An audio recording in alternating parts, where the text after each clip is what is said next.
जनपद में कल 76 लोकसभा निर्वाचन क्षेत्र चंदौली का नामांकन यहाँ कलेक्ट्रेट में मेरे द्वारा रिटर्निंग ऑफिसर के रूप में लिया जाएगा। यह प्रक्रिया 7 तारीख से प्रारंभ होगी और 14 तारीख तक चलेगी, जिसमें सुबह 11 बजे से दोपहर 3 बजे तक नॉमिनेशन पत्र प्राप्त भी किए जा सकते हैं और नॉमिनेशन पत्र सबमिट किए जा सकते हैं। 11 तारीख और 12 तारीख सैटरडे और संडे है। इन 2 दिनों में नामांकन नहीं लिए जाएंगे क्योंकि ये पब्लिक हॉलीडे है।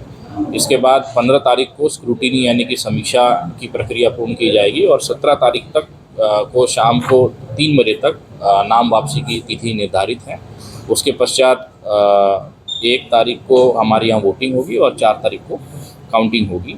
जहाँ तक तैयारियों की बात है, हम लोगों ने 3 लेयर सिक्योरिटी यहाँ पर तैयार की है। जितने भी कैंडिडेट या पॉलिटिकल पार्टीज़ अपने कैंडिडेट का नामांकन करना चाहते हैं, यदि उनको जुलूस या कोई कार्यक्रम करना है तो उसकी पूर्व अनुमति हम लोगों से वो प्राप्त करेंगे और उसके बाद ही अपना कार्यक्रम करेंगे। जहाँ तक यहाँ पर लोगों का और भीड़ का सवाल है, तो जीटी रोड तक हम लोगों ने बैरियर जो है लगाया है। वहाँ पर जो जुलूस है वहाँ तक आएगा, उसके पश्चात जुलूस समाप्त हो जाएगा और कलेक्ट्रेट के गेट तक जो कि 100 मीटर की दूरी है, वहाँ मात्र 3 गाड़ियाँ, जो कि भारत निर्वाचन आयोग का निर्देश है कि 3 गाड़ियाँ अलाउ की जाएगी।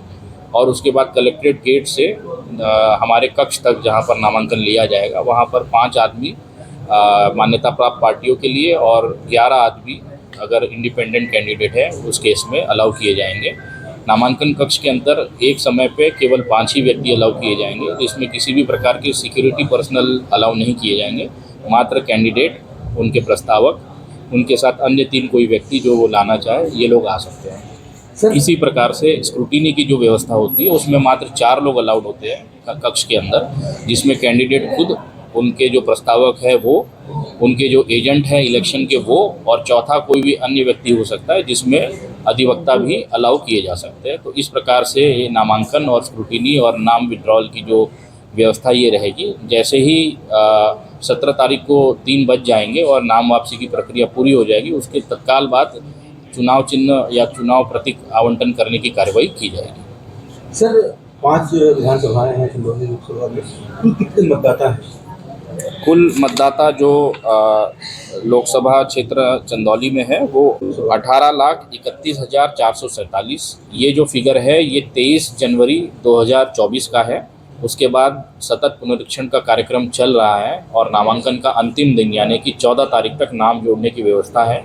उसके बाद हम लोग इस लिस्ट को फ्रीज कर देंगे और जो फाइनल लिस्ट है वो हम लोग 15 तारीख के बाद, 15 तारीख को या 15 तारीख के अगले दिन में हम लोग उसको पब्लिश करेंगे, जिस वक्त ये नंबर और भी अपडेट होगा, जिसकी फिगर भी सब्सिक्वेंटली प्रेस कॉन्फ्रेंसेस में आप लोगों को हम लोग उपलब्ध कराएंगे। सर, ईवीएम्स को कहाँ रखा जाएगा, किस तरह से इंतजाम किए गए हैं? ईवीएम्स की सिक्योरिटी के लिए क्या इंतजाम किए गए हैं? जितनी भी पोल्ड ईवीएम्स रहेगी, मतदान के अंतर्गत जो भी ईवीएम्स यूज़ की जाएगी, ये सभी ईवीएम स्ट्रॉन्ग रूम में मंडी समिति में चंदौली में रखी जाएगी। वर्तमान में प्रथम रैंडमाइजेशन सभी पॉलिटिकल पार्टीज की उपस्थिति में 1 तारीख को हमने किया था, जिसके पश्चात हमारी जो ईवीएम्स है उनका विधानसभा क्षेत्रवार आवंटन हो चुका है। उसके बाद हम लोगों ने सभी ईवीएम्स को विधानसभा क्षेत्रवार बांट कर उनको सुरक्षित तौर पर स्ट्रॉन्ग रूम में शनिवार के दिन पॉलिटिकल पार्टीज़ की उपस्थिति में सील कर दिया है। अब इसका द्वितीय रैंडमाइजेशन 18 तारीख को जनपद में ऑब्जर्वर और पॉलिटिकल पार्टीज़ की उपस्थिति में किया जाएगा, जिसके पश्चात कौन सी ईवीएम किस बूथ पर जाएगी ये तय हो जाएगा। प्रथम रैंडमाइजेशन के बाद जो लिस्ट थी उसको हमने सभी पॉलिटिकल पार्टीज़ को भी दे दिया है, साथ ही साथ जनपद की वेबसाइट पर भी डिस्प्ले कर दिया है, तो कोई भी आम नागरिक भी जाकर लिस्ट को देख सकता है। इसी प्रकार से जब फाइनल हो जाएगा कि ईवीएम्स कौन सी कहाँ जानी है, ये लिस्ट भी हम लोग हमारी जनपद की वेबसाइट पर डाल देंगे। इसमें एक बात और जोड़ दूँ, ऐसी ईवीएम्स जो हमारे पास एक्स्ट्रा थी, ख़राब थी या ट्रेनिंग के लिए यूज़ की जानी है या की गई है, वो ईवीएम्स को रखने की व्यवस्था कलेक्ट्रेट में ईवीएम का नया वेयर हाउस भारत निर्वाचन आयोग के फंड से बना है, वहाँ पर उसको सुरक्षित तौर पर रखा गया है।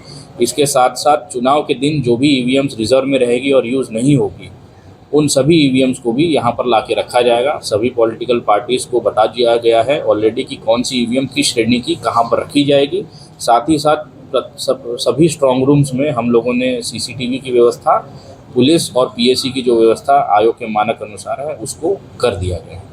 पॉलिटिकल पार्टीज जो भी रहते हैं वहाँ पे उस टाइम हालांकि अर्ली है सवाल, लेकिन उनके लिए भी व्यवस्था की जाएगी कि वो जिस तरह से निगरानी रखते हैं। जी, आयोग का निर्देश है कि पॉलिटिकल पार्टीज जैसे भी जिस भी तरीके से निगरानी रखना चाहती है वो रख सकती है।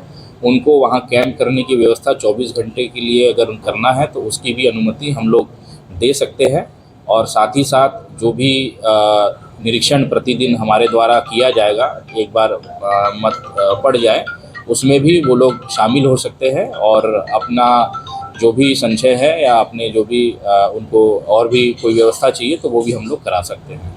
आखिर एक प्रश्न है कि आम चुनाव में जैसे पैसा या खाद्य पदार्थ हर एक राजनीतिक दल, चाहे वो कोई बड़ा दल हो छोटा दल हो, बांटने की शिकायत हमेशा गांव में आती है, उसके लिए आप लोगों ने कोई व्यवस्था कर? जी, ये बहुत अच्छा सवाल है। इसमें चुनाव आयोग कटिबद्ध है कि किसी प्रकार से भी धन बल या बाहुबल से चुनाव को प्रभावित न किया जाए। इसके लिए अलग अलग प्रकार के मैकेनिज़्म तैयार किए गए हैं। सबसे पहले एक सी विजिल ऐप आयोग द्वारा लॉन्च किया गया था पूर्व के चुनावों में, और वो बहुत ही कारगर ऐप है। उस पर कोई भी व्यक्ति, कोई भी आम व्यक्ति, कोई भी राजनीतिक दल या कोई भी अधिकारी भी जाके अपनी शिकायत दर्ज कर सकता है। वो आदर्श आचार संहिता का किसी भी प्रकार का उल्लंघन हो तो उसको डील किया जा सकता है।